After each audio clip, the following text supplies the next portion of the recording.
A la misma vez venimos con un corazón alegre, contento, pero a la misma vez deseosos de la palabra de Dios, ¿verdad que sí? Mientras yo le decía a un hermano hoy antes de empezar la oración, mientras más estudia uno, más aprende. Y como decíamos con el pastor Pablo, relacionado al tema de la semana pasada, es que no hay manera de terminar. Tú empiezas por un pasaje, te vas al otro, y el asunto se va extendiendo, y el asunto es que está muy, pero muy complicado de terminar y de culminar. Pero Dios está con nosotros, el Espíritu Santo nos ilumina y Él nos va a ayudar en esta jornada de la verdadera y bíblica guerra espiritual. ¿Alguien puede decir amén? All right, denle más fuerte ese aplauso al Señor, por favor. Abran sus Biblias, por favor, si son tan amables, en Génesis 3:15, y cuando lo tengan me dicen un fuerte amén. ¿Ok? Génesis 3:15. ¿Ya lo tenemos? Se pone de pie por reverencia a la palabra de Dios, si son tan amables. Recuerde que esa es una costumbre que tenemos en nuestra iglesia. Y leemos así: para honrar al Padre, al Hijo y al Espíritu Santo. Y pondré enemistad entre ti y la mujer, y entre tu simiente y la simiente suya. Esta te herirá en la cabeza y tú le herirás en el calcañar. Que el Señor añada bendición a su palabra. Denle más fuerte ese aplauso al Señor, por favor. Puede sentarse si son tan amables. Hoy quiero hablarles acerca de Cristo vencedor de Satanás. Eso está en la página 43 de nuestro libro de estudio. Pero también les voy a hablar acerca de atar al hombre fuerte, lo que realmente significa y lo que no significa, los errores de atar al hombre fuerte. Les voy a hablar acerca de las llaves del infierno que se le habló a Pedro, no prevalecerán en contra de la iglesia, y todo lo que atares será atado y lo que desatares será desatado. Le voy a hablar de atar y desatar, cuando Jesús dice que si 2 o 3 se pusieren de acuerdo en algo, el Señor lo va a hacer.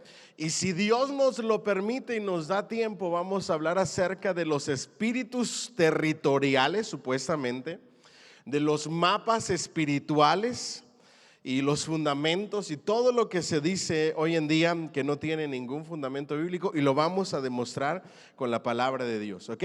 Pero primero queremos volver a recalcar y a resaltar que Cristo es el vencedor de Satanás. ¿Me dicen amén? Y que Satanás ya ha sido vencido y derrotado, y que fue expuesto públicamente, triunfando nuestro Señor Jesucristo sobre él y las potestades en la cruz del Calvario. Los exhibió, los despojó, los llevó como prisioneros de guerra, y Él es el vencedor. Pero hoy vamos a hablar más que todo acerca de nuestra condición humana frente a Satanás. Todavía no se había dictado sentencia sobre ninguno de los dos transgresores humanos, ni sobre Adán ni sobre Eva en este pasaje que leímos. Pero la promesa fue hecha en forma de condena pronunciada sobre la serpiente. La mujer aún no había sido condenada a parto penoso, ni el hombre a trabajo fatigoso, ni siquiera la tierra a la maldición de producir espinos y abrojos, antes que el Señor dijera: polvo eres y polvo volverás. Le agradó declarar que la simiente de la mujer heriría la cabeza de la serpiente. Regocijémonos pues de la pronta misericordia de Dios, porque en las primeras vigilias de la noche del pecado vino a nosotros con palabras consoladoras. ¿Qué significa esto? Antes de que se le diera la sentencia del castigo por el pecado a Eva y Adán, se da la misericordia y la salida para ese pecado.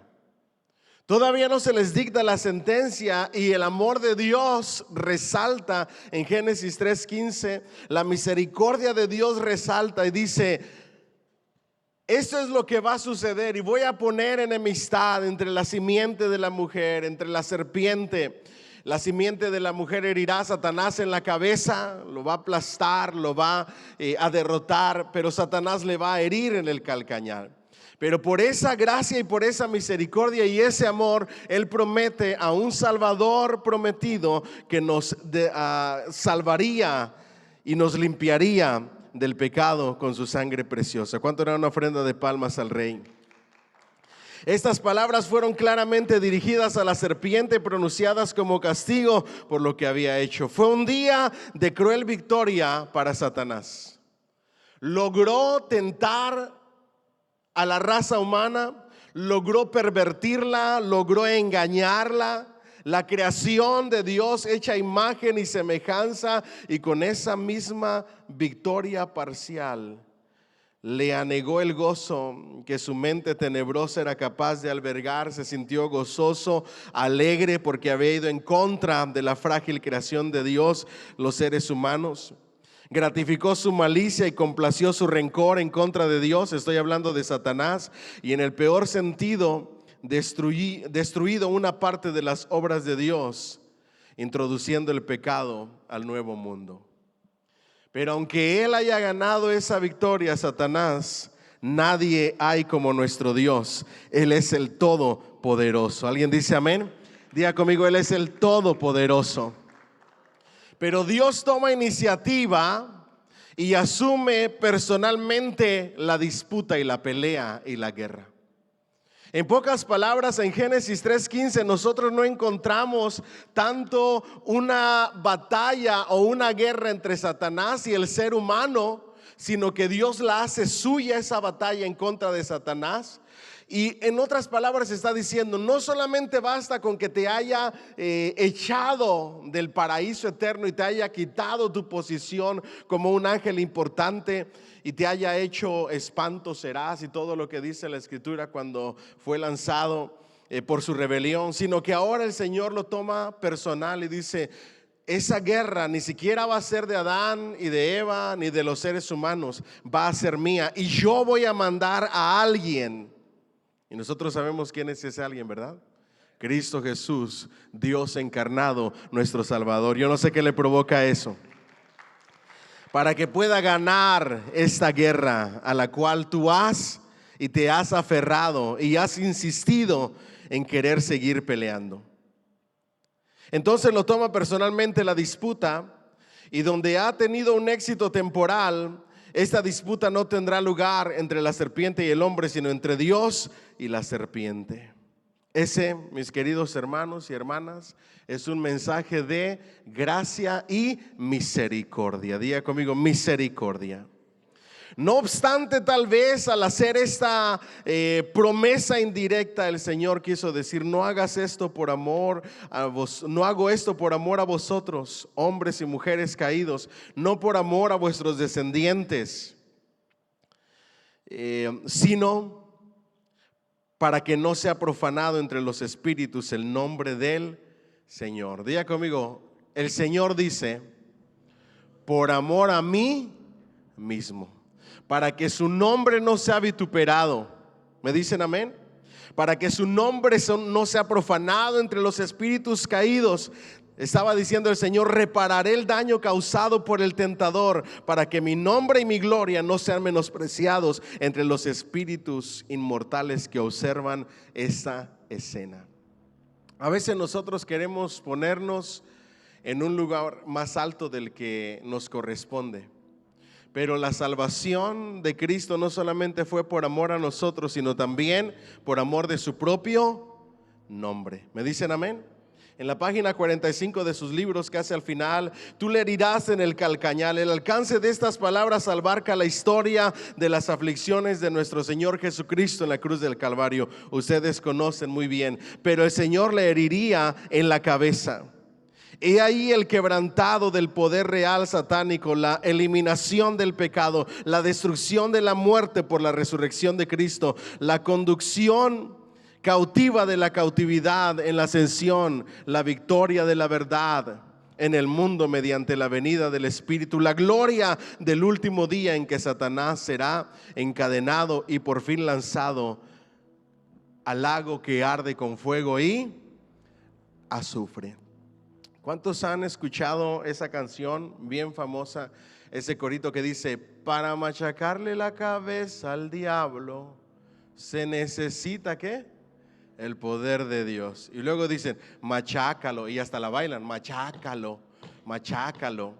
Y déjenme decirles, se lo digo con mucho respeto y con mucho amor, alguien muy emocionado compuso esa canción, pero no es bíblica. En ninguna parte del Nuevo Testamento nosotros vamos a ver, ni siquiera del Antiguo Testamento, vamos a ver que al ser humano se le mande que le machaque la cabeza al diablo. Desde Génesis nosotros vimos y vemos que el único que le pudo machacar y le puede machacar la cabeza al diablo es Dios Todopoderoso.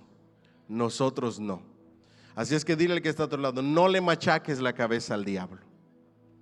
No vaya a ser que salgas corriendo. Mejor deja que el Señor lo reprenda y que Él se la machaque más de lo que ya se la ha machacado, porque solamente Él tiene el poder y la autoridad de hacerlo. ¿Me dicen amén?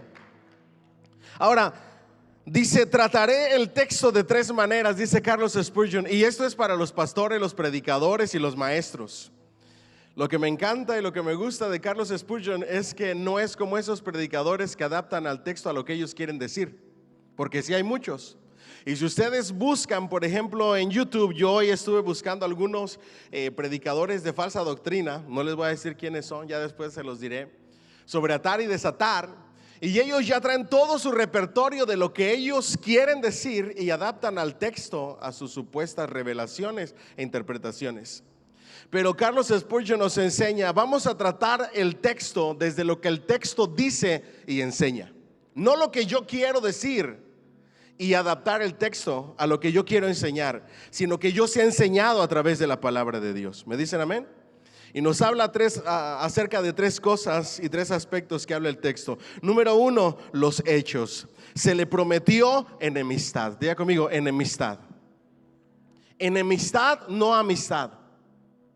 ¿Me siguen hasta aquí? Una persona que no ha venido a los pies de Cristo vive en pecado. ¿En qué vive? En pecado. ¿Y a quién sirve?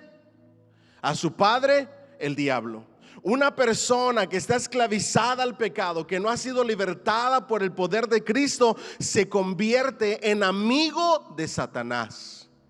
Porque el hacerse amigo del mundo nos convierte en enemigos de Dios. Entonces la primera enseñanza que vemos dice, y pondré ¿qué? Enemistad. Nosotros somos descendencia de ese Cristo Jesús que le machacó o que le aplastó la cabeza a Satanás. ¿Me dicen amén? Somos sus hijos, somos la descendencia que el Señor formó en esa promesa. ¿Me dicen amén? Y Él nos advierte y nos dice, en esa descendencia que va a venir, en ese remanente fiel, en mis hijos, va a haber una, diga conmigo, enemistad. ¿Qué hay entre Satanás y los hijos de Dios? Ahora con más ganas como si hubiera cenado, aunque no haya cenado. ¿Qué hay entre Satanás y los hijos de Dios? Enemistad. Pondré enemistad, diga conmigo, enemistad, no amistad. ¿Por qué? Porque Satanás se había convertido en amigo de Eva. Platicaban mucho, convivían mucho, compartían mucho. Y cuando tú te haces amigo del enemigo, estás en terribles problemas. ¿Me siguen hasta aquí? Porque cuando tú empiezas a tener amistad con el mundo y con el sistema de este mundo, tarde que temprano su veneno va a llegar y te va a destruir. Tarde que temprano te va a seducir y te va a destruir. Tarde que temprano te va a engañar, así como lo hizo Satanás con sutileza a Eva, vistiéndose de amigo de ella. La mujer y la serpiente habían sido muy amigas, conversando largamente. La mujer creyó entonces que la serpiente era su amiga hasta el punto de hacer caso de su consejo a pesar del precepto divino, y estuvo dispuesta a creer malas cosas del gran creador al aceptar las insinuaciones de la maligna y astuta serpiente. A partir de ese momento, la mujer tenía que aborrecer a la serpiente. Diga conmigo, de amigos a aborrecer. Ya ven por dónde va la guerra espiritual, ¿verdad? Nuestro llamado como hijos de Dios es a aborrecer lo que Dios aborrece, porque nuestro enemigo es Satanás.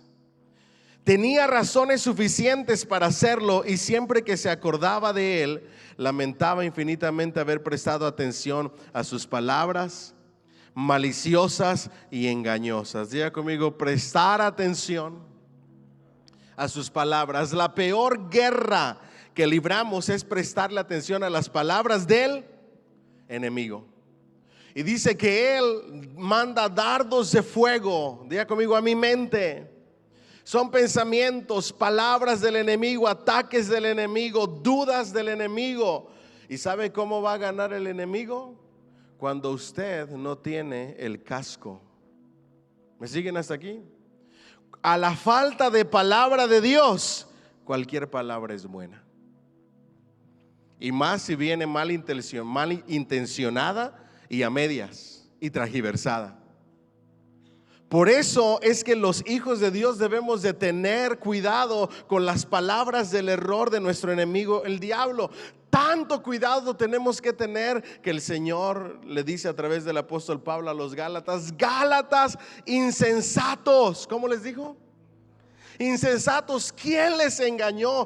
¿Quién les embrujó con esas palabras erróneas y equivocadas? Que aún ustedes, llamándose hijos de Dios, se han apartado de la fe verdadera, yendo detrás de doctrinas de demonios. Diga conmigo, a los hijos de Dios engañados por el enemigo con palabras malintencionadas, así como en el huerto del Edén. ¿Me siguen hasta aquí? Y la única manera de pelear esa batalla en contra de esas palabras del enemigo es llenándonos de la bendita y poderosa palabra de Dios. Esa palabra que ustedes no abren durante la semana. Esa palabra que ustedes no estudian. Esa palabra que ustedes no conocen. Esa palabra que a veces ustedes no entienden. Diga conmigo, ay Señor. Hay enemistad entre Cristo y Satanás porque Cristo vino a destruir las obras del diablo y librar a los que son sus esclavos. ¿A qué vino Jesús? Diga conmigo, destruir las obras del diablo. Diga conmigo, y a libertar a sus esclavos. Preste la atención a lo que vino Cristo, porque cuando hablemos del hombre fuerte va relacionado a esto. ¿A qué vino Jesús? ¿A destruir qué? Las obras del diablo. ¿Y a qué más? A librar a los esclavos que Satanás tenía. Con este propósito Él nació, vivió, murió, subió a la gloria, y con este propósito volverá otra vez a encontrarse con su adversario y a destruirle completamente con todo y sus obras en el lugar que le corresponde, que es el lago que arde con fuego y azufre. ¿Cuánto le dan glorias a Dios por ese día que vendrá y pronto se acerca? ¿Me dicen amén? Ahora, le tentó a nuestro Señor Jesucristo en el desierto. El diablo le asaltó 3 veces con profunda artillería, y esta es la artillería en la tentación. Ahora, cuando nosotros vayamos al pasaje de atar al hombre fuerte, nuestro Señor Jesucristo todavía no ha ido a la cruz, todavía no ha muerto y no ha resucitado. Mas sin embargo, Él ya está diciendo: yo ya vencí al enemigo.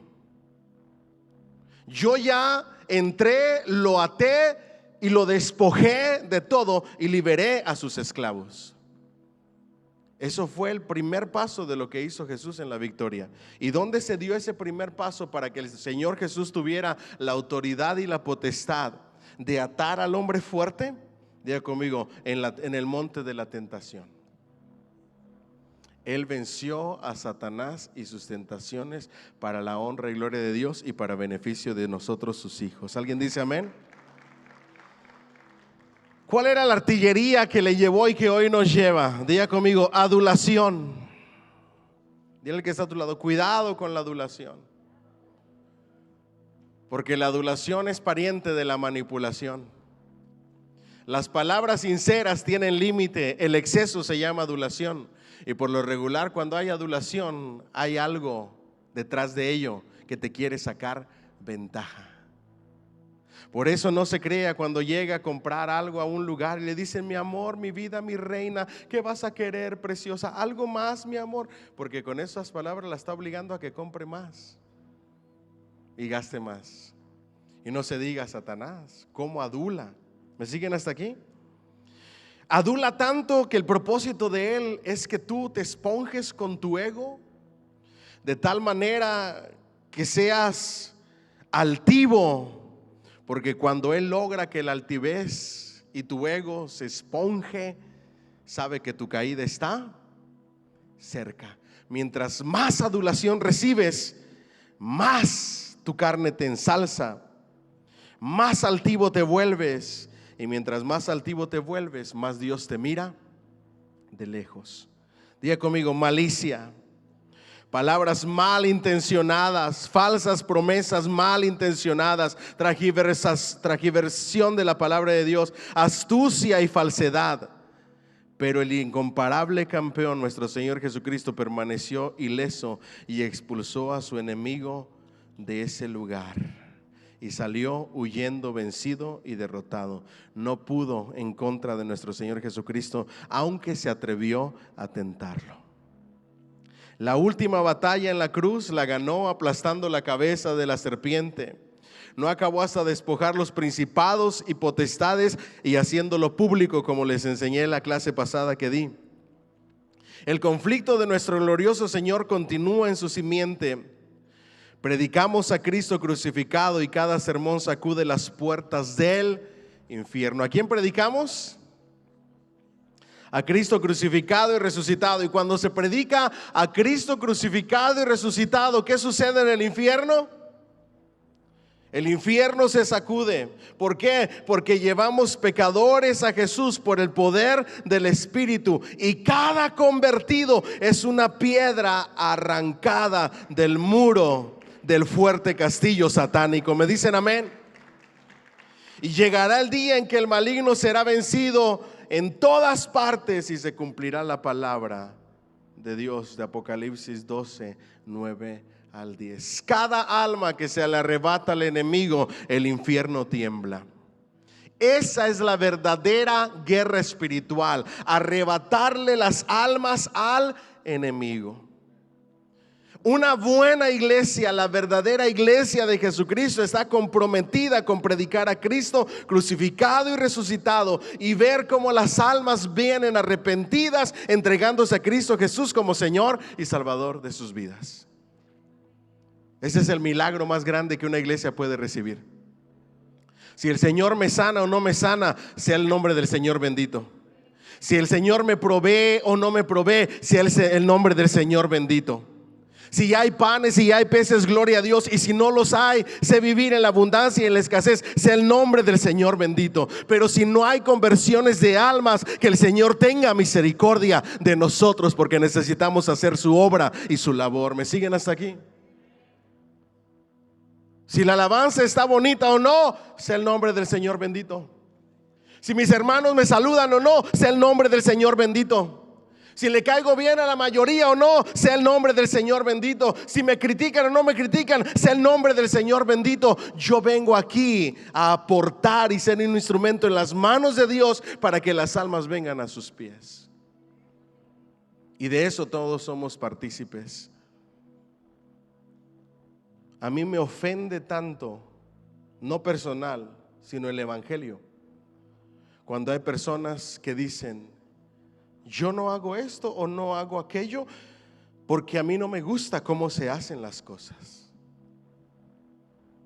Dice la Escritura: lo que más debes de ver es el fruto, no los sistemas. ¿Me siguen hasta aquí? Los sistemas varían de congregación en congregación. La manera de funcionar, la estrategia, la estructura varía de congregación a congregación. Debes de ver el fruto.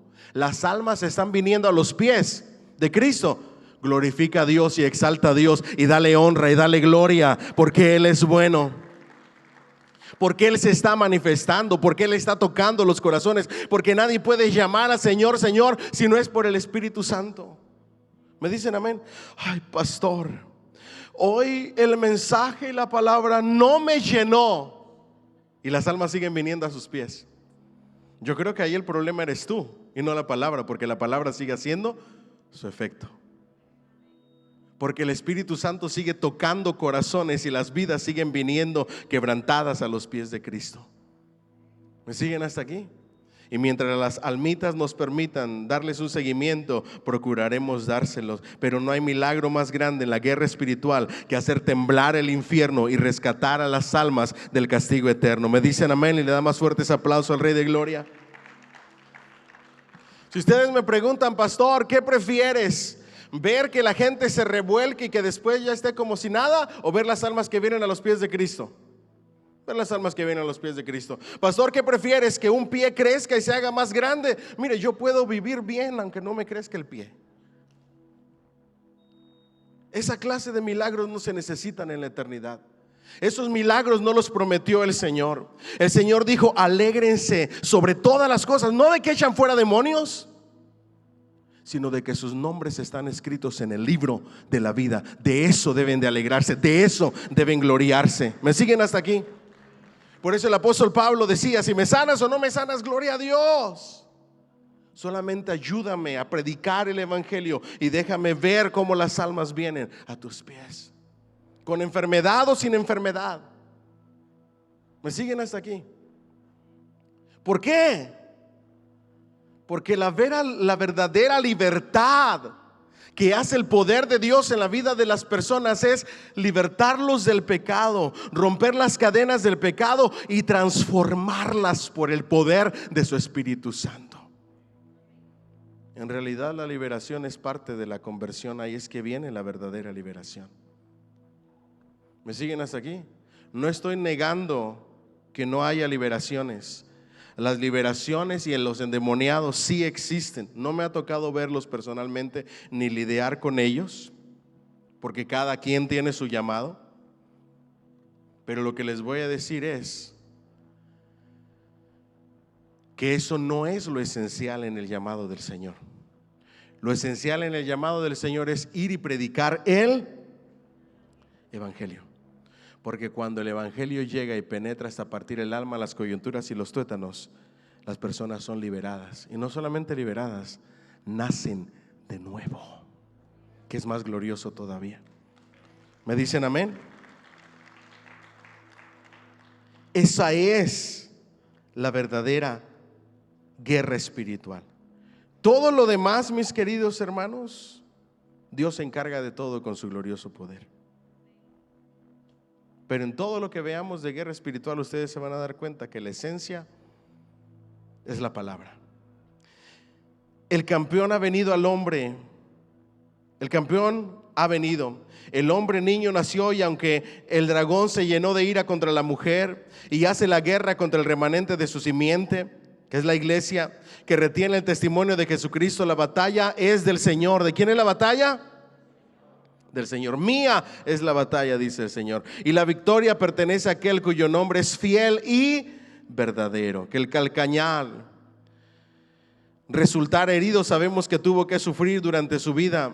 Cargó con nuestras enfermedades y sufrimientos, tuvo que agonizar, soportó la vergüenza, el dolor, la muerte y la crucifixión. Además, el diablo desató a Herodes, Pilato, Caifás, los judíos y a los romanos, los utilizó como instrumentos. Delante del trono, Él se asemeja a un cordero inmolado. Diga conmigo, cordero inmolado. ¿Saben qué significa cordero inmolado? Que tiene las marcas de la muerte. Diga conmigo, las marcas de la muerte. Por eso todavía en la visión del Apocalipsis Él tiene las marcas de la muerte que le mostró a Tomás. Un cordero que tiene las marcas de que había sido crucificado, de que había muerto. Fue quien hirió en la cabeza a la serpiente. Por su sufrimiento Cristo ha derrotado a Satanás. Él pisoteó la cabeza y concibió la herida. Ha resucitado de los muertos y prometió que todos sus seguidores también resucitarán de la muerte. ¿Cuánto le dan un fuerte aplauso al Señor, por favor? Diga conmigo, porque Él vive, nosotros también vivimos. Esa es la más grande victoria que nos dio el Señor. ¿Dónde está, oh muerte, tu aguijón? ¿Dónde, oh sepulcro, tu victoria? Primera de Corintios 15:55. Número 2, ¿qué relación tiene esto con nuestra experiencia? Nos tentó, nos redimió, creímos todo lo que nos enseñó, fuimos sus esclavos voluntarios de Satanás, el ser humano. Empezó a sentirse insatisfecho el ser humano. Los placeres del mundo ya no nos agradaban. Percibió repentinamente que estaba viviendo en pecado y se sintió fatal, y aunque no se pudiera deshacer del pecado, no obstante lo odiaba y suspiraba y clamaba y gemía por causa de él. En lo más profundo del corazón del ser humano ya no militaba en el bando del diablo, porque empezó a exclamar: miserable de mí, ¿quién me librará de este cuerpo de muerte? Romanos 7:24. Y así empieza a obrar el Espíritu Santo en nuestras vidas. ¿Me dicen amén? Empiezas a sentirte insatisfecho, tienes la necesidad de algo más grande. Ya no disfrutas, ya no es placer vivir el estilo de vida que vivías. Ahora el Espíritu Santo te está ministrando, te está trayendo hacia Él. Comienzas a sentirte lejos de Dios y con la necesidad de acercarte a Él, hasta que un día Él recorrió el velo de tu entendimiento, te resplandeció la luz del Evangelio, el Espíritu Santo te tocó y viniste a los pies de Cristo. La obra de salvación comienza en Cristo y termina en Cristo Jesús, porque nadie puede llamar al Señor Señor si no es por el bendito Espíritu Santo. Eso es el amor y la gracia de nuestro Señor. La simiente escogida peca y lo lamenta. Hablando del cristiano, ¿será que el cristiano a veces se equivoca? ¿Será que a veces el cristiano peca? ¿Será que el cristiano a veces le falla al Señor? Sí, pero ¿qué pasa con el Hijo de Dios? Lo lamenta, pero no es esclavo del pecado. Su corazón no va en pos de él. Ellos, como Pablo, tienen que decir a veces: no hago el bien que quiero, sino el mal que no quiero. Pero se sienten miserables cuando esto sucede.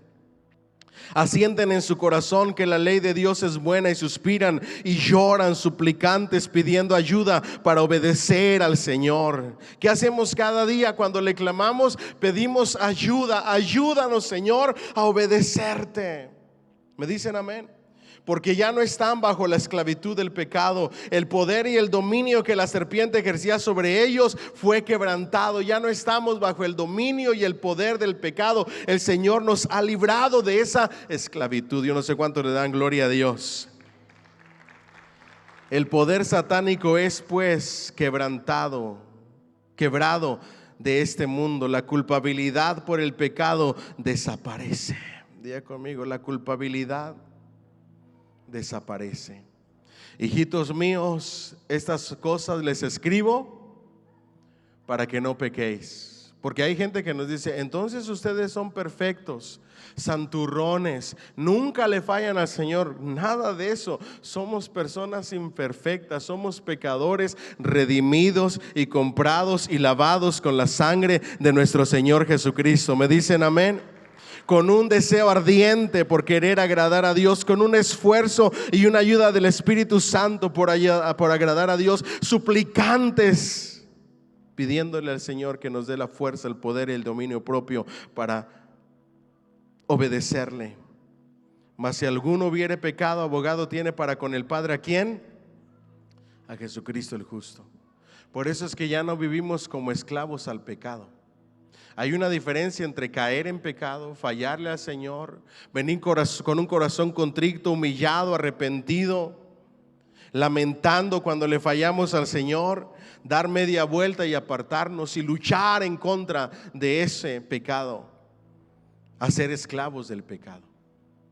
La Biblia le llama a la esclavitud del pecado práctica del pecado. Y el que practica el pecado es hijo de su padre, el diablo. La práctica del pecado se llama esclavitud del pecado. ¿Me siguen hasta aquí? Nosotros, los hijos de Dios, ya no vivimos bajo la esclavitud del pecado. ¿Me siguen hasta aquí? Somos libres de la maldición y ahora somos benditos. Bienaventurado aquel cuya transgresión ha sido perdonada y cubierto su pecado, dice el Salmo 32:1. Ya no somos culpables, porque ¿quién acusará a los escogidos de Dios? Cristo es el que justifica. ¿Quién los condenará? He aquí un fuerte golpe sobre la cabeza del viejo dragón, del que nunca se recuperará. El Señor también nos garantiza conocer qué es vencer la tentación y quebrar así la cabeza del enemigo. Diga conmigo: vencer la tentación. ¿Cómo se vence la tentación? Diga conmigo: huyendo. ¿Me siguen hasta aquí? ¿Cómo se vence la tentación? Huyendo, no cediendo ante la tentación, y quebrar así la cabeza del diablo. Satanás nos seduce con muchos señuelos. Ha estudiado bien nuestros puntos flacos o puntos débiles. Conoce las debilidades de nuestra carne. En el buen mexicano diríamos: él sabe por dónde cojeamos. Y ahí nos va a atacar. Aquel que nunca ha tenido el problema del alcohol y la borrachera, ¿lo va a atacar por ahí? No. Te va a atacar por donde sabe que son tus puntos débiles. Ahí es donde nosotros debemos de cuidarnos. Pero muchas veces, ya me perdí. Vamos a la página 53.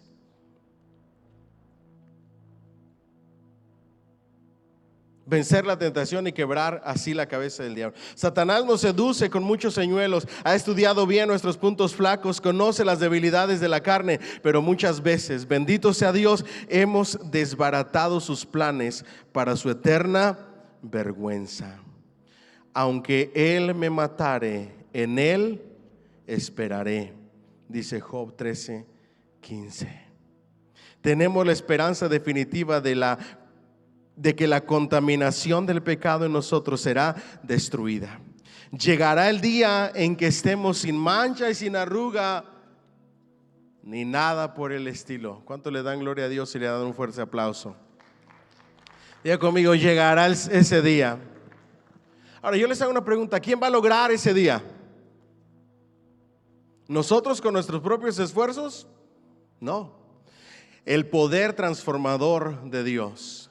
Él nos da el poder para vencer. ¿Me dicen amén? Y un día vamos a ser transformados y esta maldad se vestirá de incorruptibilidad y esto mortal de inmortalidad, y seremos transformados en un abrir y cerrar de ojos. ¿Me dicen amén? Para podernos encontrar cara a cara con el Señor. Cada vez que somos útiles para salvar almas, repetimos el aplastamiento de la cabeza de la serpiente de manera figurada. Diga conmigo: útiles para salvar almas. ¿De qué se trata la iglesia? De salvar almas para la honra y gloria de Dios y con la ayuda del poder de la palabra y del Espíritu Santo. ¿A quién le predicaste esta semana? ¿A quién le hablaste? ¿A quién le diste testimonio? ¿A quién evangelizaste?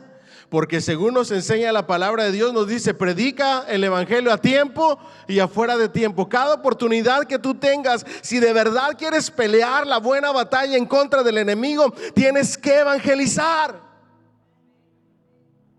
Yo prefiero que usted evangelice a que ande por allá diciendo: estoy echando fuera demonios, pastor, estoy haciendo que ya las puertas no se muevan,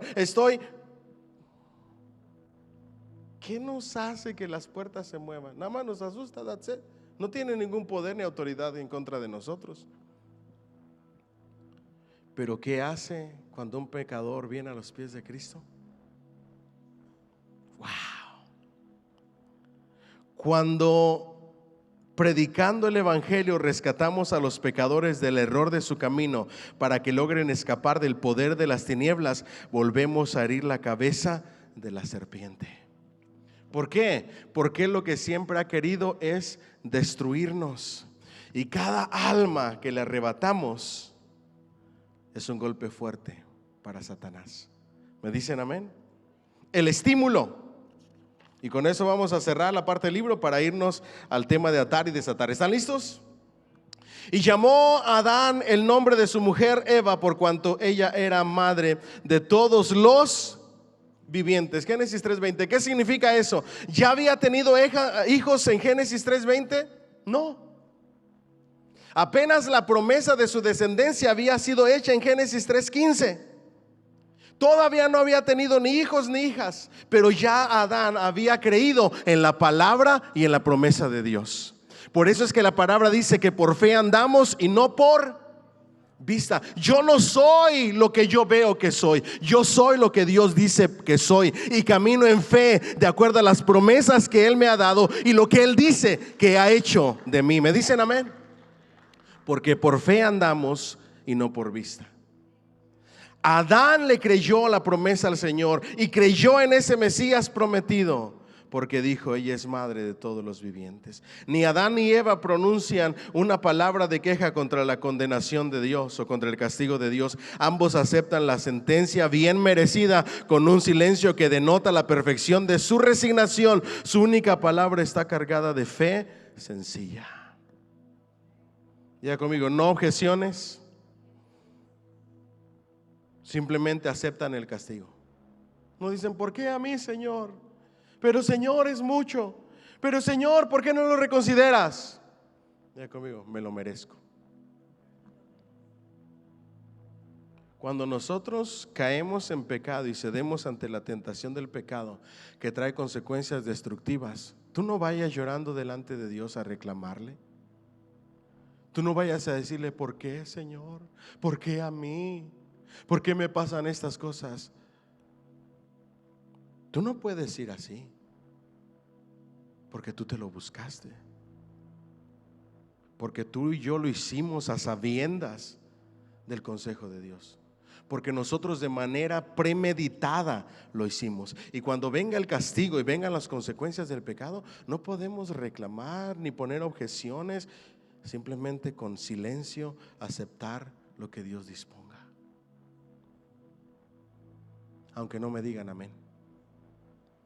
Si por andar allá de locochón termino con una enfermedad de transmisión sexual que me lleve a la muerte, sin ninguna clase de ayuda médica,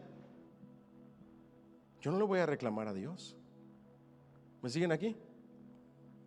Si yo estoy jugando con las drogas y en una sobredosis de droga quedo mal físicamente, en mi sistema nervioso, y vivo así por el resto de mi vida, yo no le puedo reclamar a Dios ese castigo y consecuencia por causa del pecado. Con silencio tengo que aceptar lo que yo mismo me busqué. Ni un amén santo. Porque somos muy buenos para llorar después de que ya nos cacharon y nos descubrieron. Antes no, pero ya cuando nos cacharon, ahí sí todo mundo: ay, no, es que yo. No, seamos honestos y con silencio aceptemos nuestras responsabilidades humanas. ¿Me dicen amén? Más bien démosle gracias a Dios por su amor y su misericordia, porque la paga del pecado es muerte. La justicia de Dios y la santidad de Dios dicta que la paga del pecado es la muerte, pero la dádiva de Dios es vida eterna en Cristo Jesús. Es mera gracia y misericordia, porque por justicia todos debemos ir al infierno y recibir el castigo eterno. ¿Me dicen amén? Pero por misericordia y gracia Dios extiende su amor y nos libra del castigo eterno. Eva ha de ser la madre de todos los vivientes, y Adán así lo declara. Génesis 3:21 afirma que Jehová Dios hizo al hombre y a su mujer túnicas de pieles y los vistió. Mire cómo es el amor de Dios.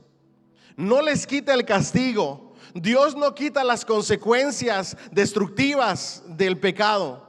Lo que vas a enfrentar y lo que se va a derribar, pero aún así Él tiene misericordia de ti y te ayuda a soportar las consecuencias del pecado. Te dice: yo sé que me fallaste, pero te perdono. Yo sé que me fallaste, pero te doy una nueva oportunidad. Yo sé que me fallaste, pero te doy un nuevo comienzo en tu vida espiritual, no en todo lo que se derribó por el pecado. Vas a vivir con las consecuencias, sin familia, accidentado, en la cama de un hospital, en la silla de ruedas, en donde sea. Pero aún ahí Él te da fuerza y perdón para que tú puedas sobrellevar las consecuencias de tu pecado. ¿Me dicen amén? Es tanto el amor que dice que les hizo túnicas de pieles y los vistió. Un acto de amor divino, condesciente, atento e instructivo. Diga conmigo, túnicas, sacrificio del primer animal. Desde ahí ya estaba apuntando a que la única manera de quitar nuestra desnudez, nuestra vergüenza provocada por el pecado, tenía que venir alguien a ser sacrificado para que nosotros fuéramos cubiertos de la vergüenza del pecado y fuéramos vestidos de la gracia y el amor de Dios. ¿Me dicen amén? Eso es lo que significa ese pasaje. Le cubrió con vestiduras blancas, no más hojas de higuera. Esto es mero escarnio, sino una prenda a la medida procurada mediante la muerte de una víctima. El Señor se lo lleva y les viste para que ya no estuvieran desnudos. Diga conmigo, grande es el amor de Cristo. Cristo nos ha librado del poder de la serpiente, que nos abrió los ojos y nos aseguró que estábamos desnudos, cubriéndonos de los pies a la cabeza con una justicia que nos adorna. ¿Cuál justicia? ¿La justicia propia? No, la justicia de Cristo. Y nos protege de manera que nos sintamos cómodos de corazón, hermosos a los ojos de Dios y no más avergonzados. El pecado, cuando nosotros le fallamos al Señor, lo primero que va a traer el enemigo se llama vergüenza, para tratar de destruirnos. Y aunque vamos a sufrir vergüenza humana, no debemos de tener vergüenza delante de Dios, porque Él nos ama, nos viste, nos perdona y nos levanta y nos restaura. ¿Me dicen amén? Él quita nuestra vergüenza. Si usted no experimenta ninguna enemistad, podría empezar a temer que está en el bando equivocado. Y esto me da risa porque el pastor Spurgeon dice: ustedes como cristianos se van a enfrentar siempre a ataques del enemigo. Los van a vituperar, los van a atacar, van a levantarles falsos, los van a murmurar, les van a hablar mal de ustedes, los van a juzgar, los van a criticar, los van a humillar. Porque él lo había vivido y lo había experimentado. Los teólogos de aquel entonces, de su época, y los eruditos decían que era una persona sin educación, persona del vulgo, sencilla, que a veces para predicar ni siquiera se le notaba que hubiera estudiado. Y aún así fue reconocido como el príncipe de los predicadores. Y él dice: si ustedes no enfrentan ningún ataque del enemigo, preocúpense, porque a lo mejor están caminando con el bando equivocado. Porque si estuvieran del bando correcto, estarían recibiendo ataques.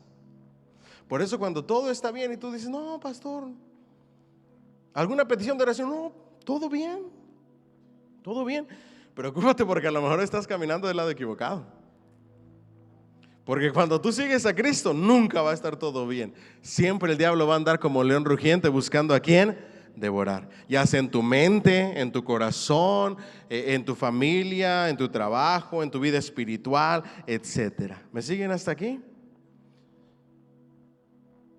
Cuando se encuentre bajo la burla desdeñosa del sarcasmo y la opresión, regocíjese en su victoria, porque es partícipe de la herida en el calcañal de la semilla gloriosa de la mujer. Diga conmigo: con Cristo sufrimos.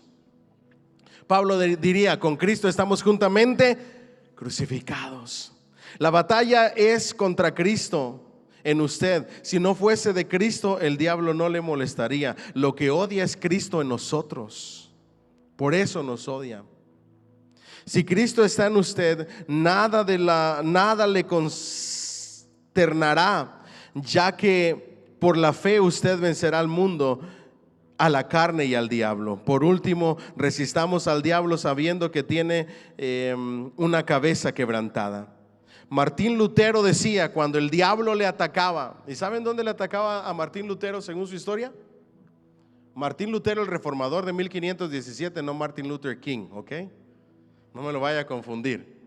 Martín Lutero le atacaba en su mente y en su culpabilidad. Él no se sentía digno del Señor. Los pecados que iba a confesar era: hoy leí un salmo de más, hoy leí la Biblia de más. Se martirizaba tanto y se sentía tan culpable, semejante a Agustín de Hipona, algo similar. Pero mientras escribía todos los libros que escribió, que fueron de grande bendición, dice que en una ocasión estaba recibiendo tantos ataques del enemigo a su mente, en sus pensamientos, y eso le hablamos pensamientos negativos, que reaccionó y le tiró la tinta al vacío, como haciendo como que se la tiraba a Satanás, diciéndole: no te tengo miedo. De tan harto que estaba en esa lucha en su mente y en su corazón, mientras era perseguido, mientras se le decía: es mejor que te desafanes de lo que estás haciendo, porque te vamos a matar, porque ya fuiste catalogado como un hereje. Y tuvo mucho tiempo que estar huyendo mientras escribía y escribía y escribía. Hagámoslo valientemente, digámosle a la cara que no le tenemos miedo a Satanás. Dígale que recuerde su cabeza aplastada, que intenta cubrirse con una corona de orgullo. Le conocemos y vemos la herida mortal que ha encajado. Su poder se ha disipado, está peleando una batalla perdida, está condenado contra el omnipotente. Por tanto, resista firmemente al enemigo, fortalezcase en la fe y dé gloria a Dios siempre. ¿Cuánto dan un fuerte aplauso al Señor, por favor? All right. ¿Estamos listos? Ya viene otro tema que está buenísimo. Vaya conmigo, por favor. Vamos a dejar a un lado ya Cristo vencedor, y ahora vamos a ir a atar al hombre fuerte. ¿Están listos? Mateo 12, 22 al 32. No se tiene que poner de pie, solamente búsquelo y me dice amén cuando lo tenga. Mateo 12 del 22 en adelante. ¿Ya lo tiene? Ahora, présteme mucha atención aquí antes de leerlo. Para nosotros poder llegar a una correcta comprensión de lo que la Biblia nos enseña, tenemos que seguir los pasos para la correcta interpretación y tratar el texto con todos los pasos para llegar a esa correcta comprensión, que son los pasos hermenéuticos. ¿Me siguen hasta aquí? Ustedes se lo saben. ¿Me los puede recordar, por favor? Primero, analizar y conocer y hacer un análisis ¿qué? Histórico y cultural. ¿Qué es lo que vamos a hacer al tratar este pasaje? Vamos a conocer la historia, la cultura, todo lo que sucedía por historia, en lo que Jesús está hablando culturalmente, para poder lograr entender el pasaje y no andar hablando tonterías de las que hoy se hablan en este tema. Con respeto lo digo, ¿ok? Número 2, el siguiente análisis que vamos a estar haciendo en el texto, ¿cuál es? Léxico sintáctico. Tenemos que ver qué significa la palabra atar y la palabra desatar, y ver en qué contexto cultural se utilizaba para poder llegar a una correcta interpretación del pasaje, comprensión del pasaje. Y luego hay que hacer un análisis ¿qué? Contextual. Debemos de ver toda la porción para saber de qué está hablando el pasaje en su contexto, y no sacar un pasaje fuera de su contexto para que diga lo que nosotros queremos que diga. Y por último, un análisis ¿qué? Teológico, ¿verdad? Y vamos a arrancar por ahí. Entonces fue traído a él un ¿qué? Pero dígalo con ganas para que la misma emoción que traigo usted me la vuelva a traspasar. Fue traído a él un ¿qué? Un endemoniado. ¿Cómo estaba ese endemoniado? Ciego y mudo. Y le sanó de tal manera que el ciego y mudo veía y hablaba. Esta es la escena, y así se abre la escena. Había un endemoniado, y los demonios que ese endemoniado traía era un demonio que lo hacía que estuviera ciego y que estuviera mudo. Y el Señor lo sanó de tal manera que ahora el ciego veía y el mudo hablaba. En este contexto, y después de esto que sucedió, y toda la gente que estaba atónica y decía: ¿será este aquel hijo de David? El exorcismo notable de este endemoniado ciego y mudo despertó algunas esperanzas en la gente que estaba alrededor de Jesús, y se preguntaban: ¿será acaso este el Mesías? En griego se está haciendo la pregunta esperando recibir una respuesta negativa. ¿Será acaso este el Mesías prometido de verdad? Porque no tiene pinta de que sea el Mesías prometido. A eso se refiere esta pregunta. ¿Me siguen hasta aquí? Los fariseos y escribas que habían descendido de Jerusalén, en cambio, van a atribuir este exorcismo al poder de Satanás y no al poder de Dios. Ahora, los escribas van siguiendo a Jesús, van caminando detrás de él con la multitud. ¿Para qué creen ustedes? Para encontrar alguna falta, escribirla y luego llevarla a juicio. Para eso lo van siguiendo, ¿ok? Mas los fariseos al oír decían: este no echa fuera los demonios, sino por Belcebú, príncipe de ¿quiénes? De los demonios. Cuando nuestro Señor Jesucristo escucha estas cosas, comienza a argumentar en contra de lo que ellos están diciendo y los comienza a confrontar. ¿Me siguen hasta aquí? Ahora hay que reconocer que en algunas ocasiones, como en esta, la presencia de demonios están afectando las funciones corporales de este endemoniado, ciego y mudo. La gente al ver el milagro se queda atónita. Se hace la pregunta: ¿será este de verdad el Hijo de Dios? Pero el concepto que ellos tenían del Mesías no concordaba con el Jesús que ellos estaban viendo. El concepto popular era un Mesías político militar. El pronombre será, mire lo que dice, será este, diga conmigo, este, en lugar de utilizar un nombre propio, nos habla de que lo están diciendo de manera despectiva. ¿Ok? Están diciendo de manera despectiva: ¿será este Jesús verdaderamente el Mesías? Alguien dígame por favor que no, pero las señales que hace dice que sí. ¿Están viendo el contexto, verdad que sí? All right. Los fariseos y los escribas que habían venido desde Jerusalén no podían menos que reconocer que Jesús había realizado un gran milagro. ¿Por qué? Porque lo estaban viendo. Estaba ciego, estaba mudo, era endemoniado y ahora podía ver y podía hablar. No podían negar el milagro. ¿Me siguen hasta aquí? Tenían dos alternativas: aceptar a Jesús como el Mesías, el Hijo de Dios, y someterse a él, o por otro lado atribuir el milagro a un poder satánico. ¿Por cuál optaron ellos? ¿La primera o la segunda? La segunda. Antes que reconocer que el poder que él tenía para hacer todas estas señales, milagros y prodigios era de Dios, deciden decirle: no, porque si decimos que eso solamente lo puede hacer Dios, le estamos dando autoridad de que lo que él está diciendo es cierto. Y ellos, de manera insistente, por su orgullo, le dicen: este echa a Satanás por obra de Belcebú. Ya vimos la semana antepasada qué significa Belcebú, ¿verdad que sí? Baal era el dios pagano de los cananitas y significa señor. El término Zebut significa moscas. Se refiere a las plagas de moscas ocasionadas en las cosechas. El nombre combinado Belcebú significa el dios o señor de las moscas, o señor del excremento donde se paran las moscas, ¿ok? De Ecrón, eso está en Segunda de Reyes 1:2, y ya lo vimos en la primera clase, que vamos a tener que repetir porque no la tuvimos online, ¿ok? Los judíos adoptaron este nombre para referirse a Satanás.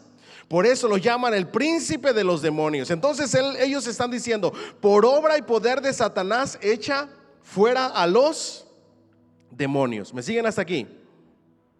¿Sí? Ok, vamos adelante entonces.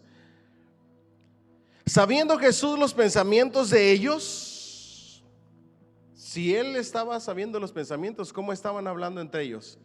Suavecito, bajito, para que nadie los escuchara. Por el nombre de Belcebú echa fuera demonios. Pero el Señor, que conoce todo y que todo lo escudriña y que todo lo sabe y que discierne los pensamientos, los confronta. Sabiendo Jesús los pensamientos de ellos, les dijo: todo reino dividido contra sí mismo es asolado, y toda ciudad o casa dividida contra sí misma no permanecerá. ¿Me siguen hasta aquí? Jesús en ese momento, sabiendo los pensamientos de ellos, los confronta. Primero les dice: Satanás es una persona, ¿verdad que sí? tiene personalidad, es el enemigo, el adversario. Indica que si él hubiera echado fuera a los demonios con el poder de Satanás, nuestro Señor Jesucristo, sería una situación insostenible, pues sería Satanás contra Satanás. Este es el argumento de nuestro Señor Jesucristo. ¿Acaso puede Satanás pelear contra Satanás y levantarse en contra de él mismo? Sería una guerra civil. Y nadie que tenga una lucha interna y peleas internas puede prevalecer su reino. Es un absurdo lo que ustedes están diciendo. Por eso el Señor les pregunta: ¿cómo pues permanecerá en pie su reino? ¿Me siguen hasta aquí? Y si Satanás echa fuera a Satanás, contra sí mismo está dividido, pues ¿permanecerá su reino? ¿Qué contestaron ellos? Nada, se quedaron en silencio. Y si yo echo fuera demonios por Belzebú, ¿por quién los echan vuestros hijos? Ya conmigo, caray. Ahora va y les dice, siguiente argumento, número 2. Ustedes vienen a decirme que yo echo fuera demonios por obra de Belzebú, pero ustedes tienen discípulos de ustedes. A eso se refiere vuestros hijos. Sus discípulos, también hay judíos, discípulos suyos, exorcistas. Si ustedes me dicen que yo exorcizo por el poder de Belzebú, entonces también sus discípulos exorcizan por el poder de Belzebú. Y se quedaron calladitos. Pero si yo por el Espíritu de Dios echo fuera los demonios, ciertamente ha llegado a vosotros el reino de Dios. ¿Me siguen hasta aquí? No pudieron contestar nada. Jesús afirma que el exorcismo era una evidencia de la venida del reino. Argumento número 3 en el versículo 18. Da por sentado la realidad de la premisa. Jesús lo había demostrado en los primeros argumentos. Si no obraba en el poder de Satanás, necesariamente obraba en el poder del Espíritu de Dios, pues hay solamente dos reinos espirituales: el de Dios y el de Satanás. Les acaba de demostrar que es ilógico y absurdo que él estuviera operando en el poder de Satanás, y como es absurdo, entonces significa que él está operando en el poder del Espíritu Santo y de Dios. Y no era una lucha de Satanás contra Satanás, sino de Dios contra Satanás. Y esa victoria de Dios sobre Satanás mostraba claramente que el reino de Dios había llegado. ¿Por qué? Porque ahora le ha quitado autoridad, le está dando órdenes, lo ha invadido. ¿Me siguen hasta aquí? El reino ya llegó, les está diciendo Jesús, pero su culminación es un evento futuro. Mientras tanto, el reino se realizaba por medio de Jesús y luego por medio de sus seguidores. Número 4. El argumento lógico de que nadie entra a la casa de un hombre fuerte y la saquea sin primero atar al hombre fuerte. Vamos a ver el versículo 29. Pues ¿cómo puede alguno entrar en la casa del hombre ¿qué? Fuerte y saquear sus bienes si primero no ¿qué? Le ata. Y aquí viene el problema. Yo ato todo espíritu de muerte. Y si viene y tienes un problema con el jefe, dicen estos predicadores, átalo y dile, te ato en el nombre de Jesús, te ato, jefe, en el nombre de Jesús. Pero no se lo digas en la cara, dilo acá tú, porque si no te corren. ¿Okay? Si tus hijos están rebeldes, yo ato todo espíritu de rebeldía. Si ves demonios en el cereal, yo ato todo espíritu en el cereal. Y hay un atadero y desatadero por todas partes. ¿Será que a eso se está refiriendo Jesús? ¿Qué significa atar al hombre fuerte? ¿Será que tenemos que ir por la vida atando todo lo que se nos venga a la mente?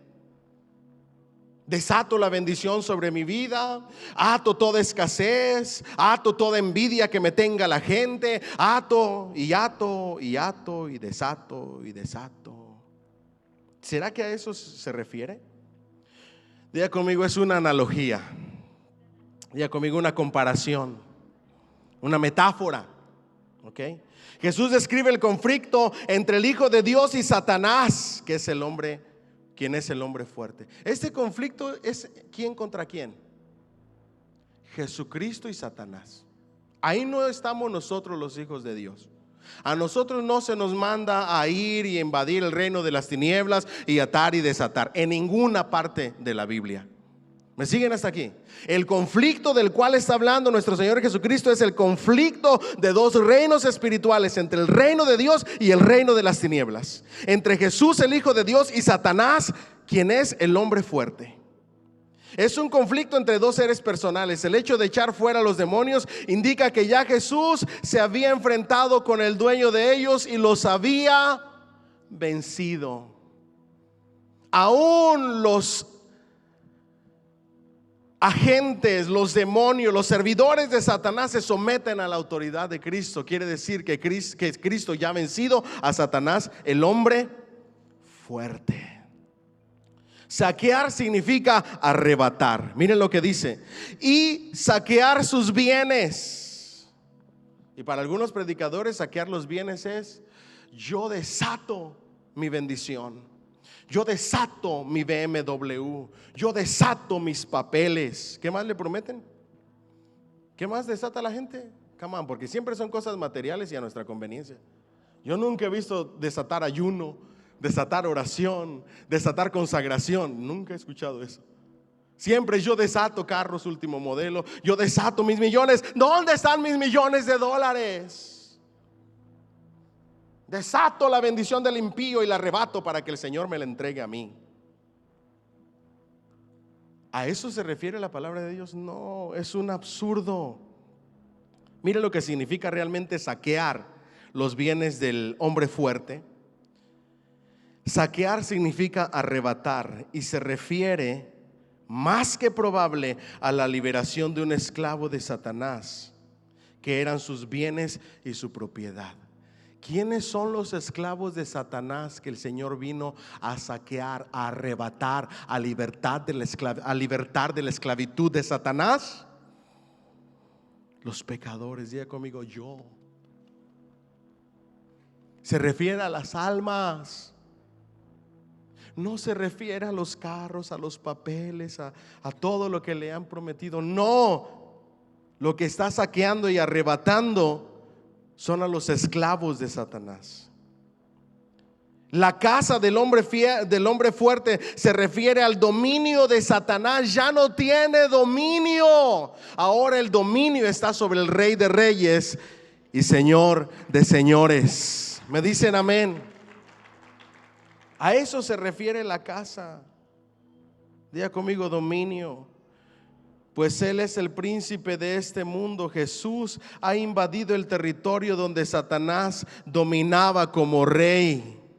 Lo invadió su territorio. Ya no es más el único, el gobernador por excelencia.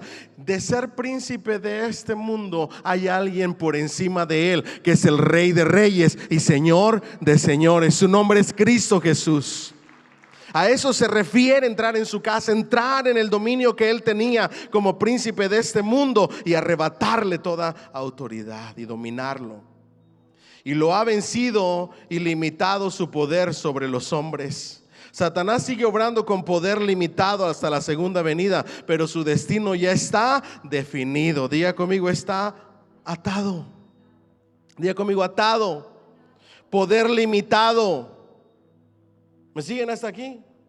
Eso significa atar al hombre fuerte. Un poder limitado que se le ha concedido, pero su destino ya está fijado. Luego en el versículo 30 que dice: el que no está conmigo contra mí es, y el que conmigo no recoge desparrama. Es decir, en el reino de Dios no hay una neutralidad. O eres y estás con Cristo y eres hijo de Dios, o estás con el diablo y eres hijo del diablo y enemigo de Cristo. O eres frío o eres caliente. Nadie se queda a medias. ¿Me siguen hasta aquí? Bueno, déjenme ver. La blasfemia del Espíritu Santo no la vamos a tocar porque no es tema de la guerra espiritual, pero después la vamos a explicar, ¿ok? Cristiano, un podcast, manténgase preparado, ¿ok?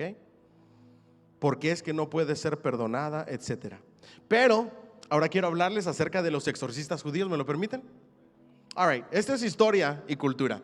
Y viene de un historiador llamado Josefo. Okay. En las antigüedades de los judíos, ese libro así se llama, 8:2-5. Okay. Y eso es lo que escribe este historiador. Dice que para expulsar demonios era parte de la sabiduría de Salomón, y nos describe un caso que él mismo presenció con sus propios ojos. ¿Están listos para escuchar la historia de Josefo? Dice: Dios también permitió que Salomón aprendiera las habilidades de expulsar demonios, que es una ciencia útil y que devuelve la salud a las personas. Les voy a ir explicando mientras les cuento la historia, ¿ok? En la antigüedad, con los judíos, habría personas que sufrían de enfermedades mentales, enfermedades nerviosas, enfermedades corporales, muchas de ellas reales y muchas otras eran por sugestión, ¿ok? Pero como había muchos exorcistas famosos, las mismas personas se sugestionaban para ser liberadas de esa clase de espíritus, ¿ok?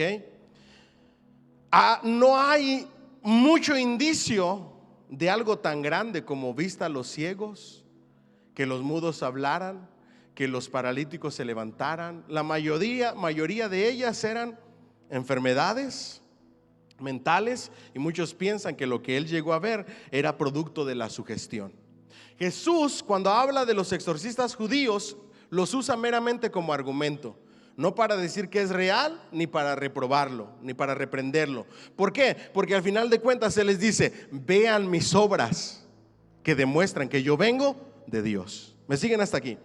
Pero Josefo dice, quien era judío: Salomón también componía encantamientos para aliviar la destemplanza y dejó técnicas de realizar exorcismo para expulsar demonios de forma que no vuelvan. ¿Eso está en la Biblia? No.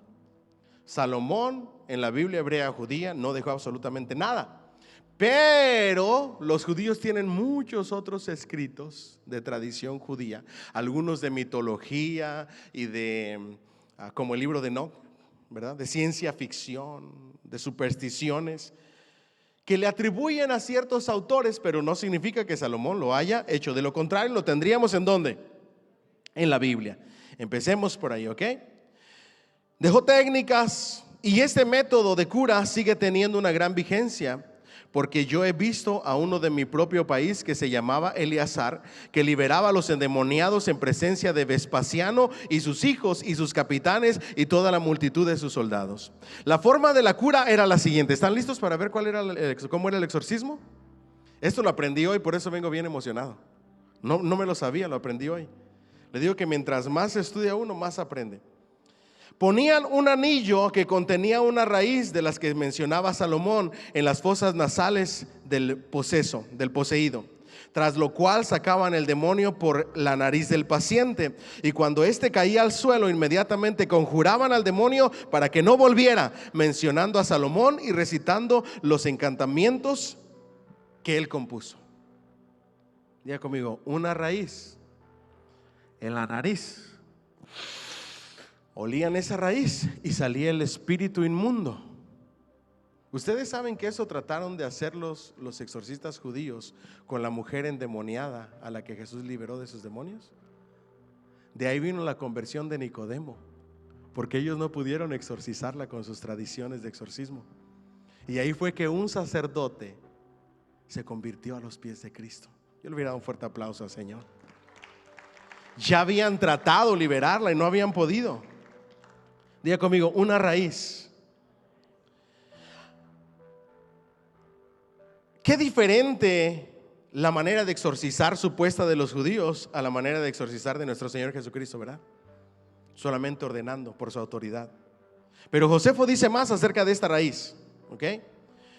En el valle de Maquearonte, eso es en el área de Judá, cuando ves el mapa, hay una raíz que toma de él su nombre. Su color es como el de una llama, y por la tarde despide una especie de rayos como relámpagos. No es fácil de adquirirla porque se retrae de las manos. Cuando tratas de agarrarla, se te va de las manos. Ni se deja atrapar sin más hasta que se le echa la orina de una mujer o sangre menstrual de la mujer. Eso lo está diciendo Josefo, el historiador, con las tradiciones místicas, de hechicería, de exorcismo judío. Esa raíz que se le ponían, no podías agarrarla con tus manos, al menos que la mojaras con orines, pipí de mujer o con sangre de su menstruación. Entonces se dejaba agarrar. Si no podías llevar esas dos cosas para traer esa raíz de ese valle, entonces tenías que llevar un perro y amarrar la raíz y que el perro la jalara. Cuando el perro la sacara, el perro iba a morir, pero ya podías agarrar tú esa raíz. Pero esa raíz solamente iba a permanecer con sus poderes y se utilizaba solamente para el exorcismo. También hay otra manera peligrosa, que era la del perro, ¿ok? Pero después de tanto trabajar para recogerla, no sirve nada más que por la virtud que posee. Si no, no sirve. ¿Qué diferencia tan incalculable había en la palabra del poder de Jesús con estas artes de hechicería de los judíos? Y aún así se atrevían, después de los elementos que usaban, se atrevían a decir que ellos lo hacían cuando llegaba a suceder, que se cree que era por su gestión, para decir que era Dios. Luego que el demonio salía, ponían un jarro con agua y le ordenaban al demonio que tirara. Y cuando el demonio lo tiraba, daba a conocer a la gente que ya el demonio había salido. Por eso Satanás es el engañador. Y de ahí viene la tradición de usar agua cuando se trata con los demonios. ¿Sí ven cómo todo viene con un significado bien pasado? ¿Qué les parece si hablamos de Tobías? ¿Han leído el libro de Tobías? Apócrifo. Ese está en la Biblia católica. ¿Ok? Yo tengo una Biblia católica ahí en mi biblioteca. Tobías 6:16 y 8:1-4, que es un libro apócrifo. Dice: el ángel le dijo a Tobías que se casara con Sara, la hija de Raguel, que era una joven muy hermosa y con una gran dote y una buena mujer, pero se había casado sucesivamente con 7 hombres, dice Tobías, que murieron todos la noche de bodas. No le duraba ni uno, llevaba 7 y la noche de bodas todos se morían. ¿Ok? Porque había un demonio que estaba enamorado de Sara y que no dejaba que nadie se le acercara. Ahora entendemos por qué es un apócrifo, ¿verdad que sí? Tobías tenía miedo, pero el ángel le dijo: la noche que entres en la cámara nupcial, lleva cenizas aromáticas y ponlas encima del corazón y el hígado del pez, y haz humo con todo, y el diablo huirá cuando lo huela y no volverá más. ¿Ustedes de verdad creen que cuando el diablo huele algo se va y huye? Nosotros estamos viendo el poder de Dios en contra de Satanás en guerra espiritual, pero todas esas son fantasías y se las estoy diciendo para que vean por dónde va todo este mal entendimiento de la guerra espiritual. Supersticiones, mitos, leyendas, experiencias de gente que, para mí, se lo digo con mucho respeto, la mayoría de ellos yo creo que escriben un libro con esquizofrenia. Miren, la esquizofrenia es una enfermedad mental real que tú ni siquiera la distingues, y te dicen las cosas porque ellos se las creen como si de verdad hubieran pasado. I'm going to say this in English, okay? So she don't understand. But before my sister, before we took her to the psychiatrist and she got medicine for the schizophrenia, she used to say that she was God. And that God sent her, and that she gave birth to Jesus Christ. But my wife took him out and separated her from her, because she was God, and she gave birth to Jesus. And then sometimes she said that she was the Antichrist. Everything that she listens or sees on TV is real for her when she's not with the medicine. And if you tell her, write about that, she will. I am God, or I am Jesus. Sometimes she used to say that she was the devil, and that she gave birth to a kid and she eat it. Eso no me lo contaron, yo lo escuchaba cuando ella no tenía medicina. Y muchos de estos libros que hoy tenemos nacieron de gente con problemas mentales y esquizofrenia, que no se habían diagnosticado con eso. ¿Me siguen hasta aquí? ¿Se acuerdan cuando a los niños en mi país o en su país les decían que eran niños rebeldes, burros? No, tenían una enfermedad que hoy se conoce como hiperactividad. No tenían problemas de enfoque. No es que eran burros o que eran rebeldes, es que necesitaban un medicamento que les controlara sus químicos en el cerebro. Hoy lo sabemos porque la ciencia ha avanzado. ¿Me siguen hasta aquí? Para que ustedes vean más o menos por dónde va el asunto. Esos eran la clase de exorcistas judíos. Pero en Jesús vino la palabra de Dios con su sereno poder para traerles a los seres humanos la liberación definitiva, que buscaba ansiosa y hasta desesperadamente, y hasta que llegó no habían podido encontrar nunca esa liberación. Ahora les hago una pregunta: ¿cómo se recibe el Espíritu Santo? Para ser lleno y poder liberar, porque hay gente que libera y hace recibe.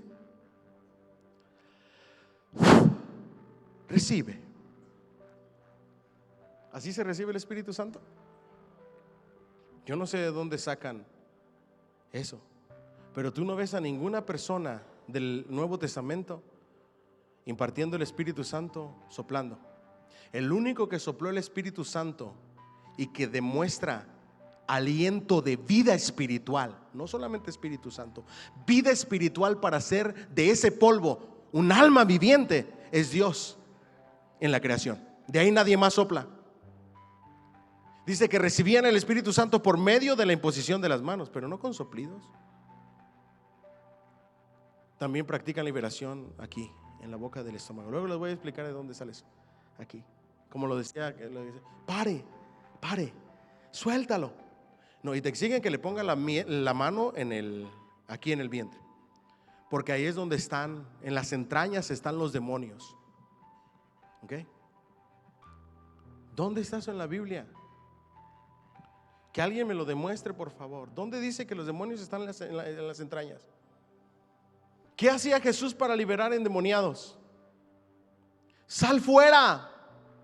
Daba órdenes. ¿Cómo liberaba endemoniados? Pablo daba órdenes. Sal fuera. ¿Me siguen hasta aquí? Tú no los ves aquí. Pon la mano en el estómago y llévale la bolsita y diles que pare, sácalo todo lo que traes. Tú no ves esas imágenes en el Nuevo Testamento, en liberación. Pero no estamos hablando de liberación, estamos hablando del reino de las tinieblas, ¿ok? Ok, atar y desatar. Dios mío, se me fue el tiempo. Se lo voy a decir rapidito, ¿ok? Atar y desatar en Mateo 16:19. Dice que Él, nuestro Señor Jesucristo, le dará las llaves del reino. Esta es una frase indiscutiblemente difícil, que tiene varias interpretaciones, pero aquí hay lo más cercano a esta interpretación. Esta frase siempre significa alguna especie de poder especial. Por ejemplo, los rabinos tenían las llaves del nacimiento de la lluvia y de la resurrección de los muertos, y decían que esas llaves, el único que las tenía era Dios, el único para resucitar, el único para dar lluvia, el único para hacer nacer. Esas llaves de poder, de autoridad, las tenía Dios. ¿Okay? Pero a Pedro se les dice cuando hace la declaración: de cierto te digo que tú eres ¿qué? Pedro, y sobre esta roca edificaré mi iglesia. Después les enseño acerca de eso. Y a ti te entrego las llaves, ¿verdad? Y las llaves, no, el poder de la muerte y el Hades no prevalecerá en contra de la iglesia. Y algunos ven ahí autoridad, ¿ok? Que Dios te ha dado autoridad en contra del infierno. ¿Qué ustedes creen? ¿Será que Dios te ha dado autoridad en contra del infierno para que el infierno no prevalezca en contra de ti? ¿O a qué clase de autoridad se refiere? Bueno, se refiere a llaves de mayordomía. Un mayordomo es el que carga las llaves y abría puertas y cerraba puertas para que la gente tuviera acceso al rey. Eso está en Isaías. No voy a entrar mucho en este tema, pero lo quiero dejar picadito en el tema, ¿ok? Porque ya la próxima clase le voy a decir, así como interpretamos el pasaje de atar al hombre fuerte, vamos a interpretar este pasaje de versículo en versículo, línea por línea, lo que significa atar y desatar. Pero le dice a Pedro, todo lo que tú ates, es más, vamos a leerlo, me acompañan ahí, Mateo 16, 19. Atar y desatar. Mateo 16, 19. Nos vamos a ir lento en este asunto porque no quiero que quede dudas. ¿Me lo permiten? Ok, perfecto entonces. Le dijo vosotros. Ok, versículo 18. Y yo también te digo que tú eres Pedro, y sobre esta roca edificaré mi iglesia. Y las puertas ¿de qué? Del Hades no prevalecerán contra ella. Y a ti te daré las llaves ¿de qué? Del reino de los cielos. Y todo lo que atares en la tierra será atado en los cielos, y todo lo que desatares en la tierra será desatado en los cielos. Entonces mandó a sus discípulos que a nadie dijesen que él era Jesús el Cristo. Diga conmigo, atar y desatar. Y ahí empiezan los predicadores. Y todo lo que tú ates, ata el espíritu de narcotráfico, ata el espíritu de brujería, ata el espíritu de pobreza. Y tanta atadera que se ha hecho. ¿Todavía hay espíritu de narcotráfico? ¿Todavía hay espíritu de pobreza? Que así le llaman ellos. ¿Todavía hay pobreza o no hay pobreza? ¿Todavía hay pecado moral? Todo espíritu de homosexualidad. ¿Todavía hay homosexualismo y perversiones sexuales? Y siguen atando. Y los que más ataron al espíritu de coronavirus fue pandemia y nunca se ató. Lo único que estoy haciendo de manera sarcástica es demostrarles que esa clase de atar y desatar no sirve, no funciona porque no es bíblica. Y la Biblia no se refiere a eso. ¿A qué sí se refiere? Descúbralo en nuestra próxima clase. Okay, denle un fuerte aplauso al Señor, por favor. Se nos fue el tiempo, hermanos. Yo les dije que los iba a dejar picados. Ok. Listen, no podemos simplemente